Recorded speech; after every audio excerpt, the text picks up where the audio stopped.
আল্লাহ পাক রব্বুল আলামিন আমাদের সকলকে রাসূল করিম সাল্লাল্লাহু আলাইহি ওয়াসাল্লামের সহিহ সুন্নাহ অনুযায়ী জীবন ধারণ করার তৌফিক দান করুন বলে আমিন। সম্মানিত মুসলিম ভাইরা, আমরা সকলেই আল্লাহ তাআলার আবারও প্রশংসা করি বলে আলহামদুলিল্লাহ।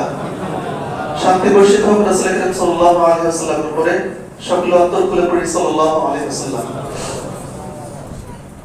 আমরা আমাদের জীবনে আল্লাহ রাসূল সাল্লাল্লাহু আলাইহি ওয়াসাল্লামের সুন্নাহ মানতে গিয়ে অনেক বেশি কার্পণ্যতা করি এবং আমাদের অবস্থা এমন হয়েছে যে সুন্নাহর পরিবেশে আসলে আমরা সুন্নাহকে মানতে চেষ্টা করি।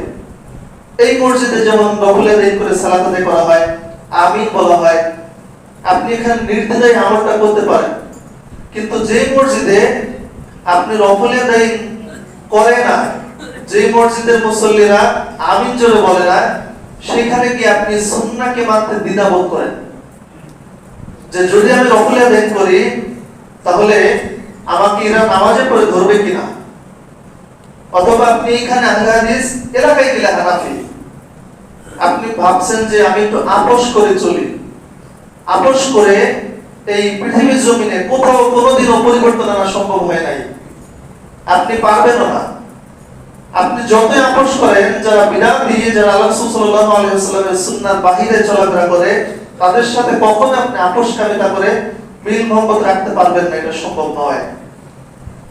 তো বলছিলাম যে আপনাকে সব জায়গায় সুন্নাহর উপর অটল থাকতে হবে। আপনি যেখানেই যান, যত বড় বিদআতি কঠোর জায়গা হোক, আপনাকে অবশ্যই আল্লাহ রাসূল সাল্লাল্লাহু আলাইহি ওয়াসাল্লামের সুন্নাহ নফলে আদায় করেই সালাত আদায় করতে হবে। আমার আশঙ্কা হয় যারা বলে যে সুন্নাহ ছাড়া সালাত হয়, অর্থাৎ নফলে আদায় না করলেও নামাজ হয়, তারা এক প্রকার পরোক্ষভাবে এই নফলে আদায়কে অস্বীকার করে। আল্লাহ পাক রব্বুল আলামিনের সামনে কিয়ামতের মাঠে দাঁড়িয়ে কোন হিসাবটা দিবে নফলে আদায় না করার জন্য? যারা করেন না, আমিন জোরে না বলার জন্য আল্লাহ পাক রব্বুল আলামিনের সামনে দাঁড়িয়ে কিয়ামতের মাঠে কি হিসাব দিবে? কোনো হিসাবই নেই। এই জন্য আপনি যেখানে যান, যে অবস্থায় থাকেন, আল্লাহ রাসূল সাল্লাল্লাহু আলাইহি ওয়াসাল্লামের সুন্নাহকে পরিপূর্ণভাবে আঁকড়ে ধরতে হবে। বলি ইনশাআল্লাহ। বারা ইবনে আযিব রাদিয়াল্লাহু আনহু থেকে বর্ণিত, রাসূল করিম সাল্লাল্লাহু আলাইহি ওয়াসাল্লামের কাছে বারা ইবনে আযিব গিয়ে বলছেন, ইয়া রাসূলুল্লাহ, আমাকে আপনি একটি দোয়া শিক্ষা দিন। কিসের দোয়া? ঘুমের দোয়া।